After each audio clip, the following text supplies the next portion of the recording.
Are you hissing? When he first arrived, he was hiding, and I think I caught him off guard, and he hissed and got a little bit scared. You be nice boy.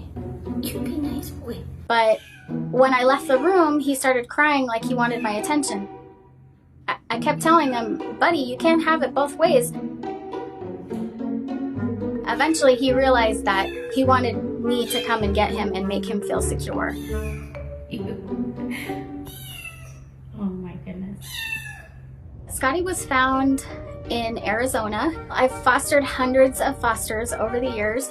I was asked by another rescue partner if I could take him in. Oh, by the way, he doesn't really have much in the way of back legs. There were just 2 little nubs.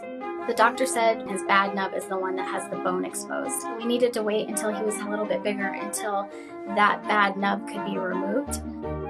I did panic a little. I started thinking, what am I getting myself into? What's his future going to be? And could I get him adopted? He needed help. Hey, welcome to your new foster home. There you go, buddy. I had a room that was set up specifically for him. He hops around pretty well. But he wasn't having that. That night he cried and screamed. So I scooped him up and brought him to my bedroom with me. Here's your new blankie. He pretty quickly warmed up to us once he realized that he didn't want to be alone. I'm trying to make the bed. I'm trying to make the bed. So I knew if he was going to be staying in our room, I needed some kind of stairs. Come down. Come down the steps. Come on. He didn't totally know how to use them, so I had to encourage him. He would get to the last step and then pause, and I think it was because he needed some more encouragement for me to tell him it was okay to come down. One more. One more. Come on. Come on. Come on. Once he mastered those stairs, he was zooming up and down them pretty quickly. You did it. Come down, sir. He's very fast now, you see? In fact, so fast that he kept banging his little nub on the wooden stairs and causing him pain. I knew that wasn't going to work. That's when I reached out to my grandma for some help. My grandma, she's so crafty. She used to be a ballerina, actually, so she was really knowledgeable about how you can protect toes. She had an idea of putting booties with a little bit of rubber traction on the bottom. Scotty didn't want to do anything but play with it. Say thanks to Grandma. She sent some lamb's wool, but that's basically he's just using it to play with. Ta-da! Make sure it's not too tight. What do you think? His initial reaction when we put on the booties, he wondered, what is this on my foot?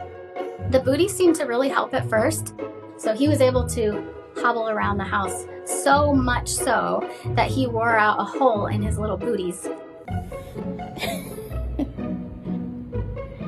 my goodness.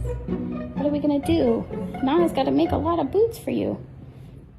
He was so determined, and nothing got in his way as far as obstacles. And he was seeing my cats go up the cat tree. It's almost like I could see the wheels turning in his head, thinking, how can I get up there? He couldn't jump because he didn't have back feet to propel him up.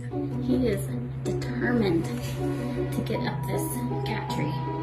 You wanna go on the cat tree this way? Look, look.